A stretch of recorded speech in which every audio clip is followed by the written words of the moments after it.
বিশ্বাস করেন আমার আর এখন আগের মতো টেনশনও লাগে না, দুশ্চিন্তাও লাগে না। হইলেও আলহামদুলিল্লাহ, না হইলেও আলহামদুলিল্লাহ, পাইলেও আলহামদুলিল্লাহ, না পাইলেও আলহামদুলিল্লাহ। আগের মতো এখন রাগও কাজ করে না, কেমন জানি আমি নিজের উপর পরীক্ষা চালিয়ে বলছি।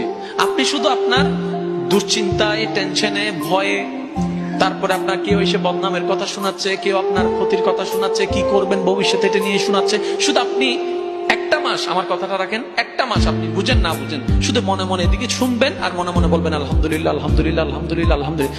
দেখবেন আপনি এক অদৃশ্য রকমের শক্তি অনুভব করতে পারবেন। এক অন্যরকম একটা ভালো লাগা আপনার ভিতরে কাজ করবে। মনে করেন আপনাকে কেউ বকা দিচ্ছে, আপনি বুঝতে পারছেন উনি এখন আপনাকে এসে বকা দিবে। বকা দিলে আপনার মেজাজ গরম হয়ে যাবে, মন খারাপ হয়ে যাবে। উনি বকা দিতে যাচ্ছেন, আপনি শুধু নিচের দিকে তাকান, আলহামদুলিল্লাহ, আলহামদুলিল্লাহ, আলহামদুলিল্লাহ, আলহামদুলিল্লাহ, আলহামদুলিল্লাহ। এক কথাই হচ্ছে আল্লাহ আমি তোমার উপর খুশি আছি। আপনি বাস এতটুকু বলেন আল্লাহ আমি তোমার উপর খুশি আছি, দেখবেন আপনার অন্তরটা প্রশান্তির সাগরে ভেসে যাবে।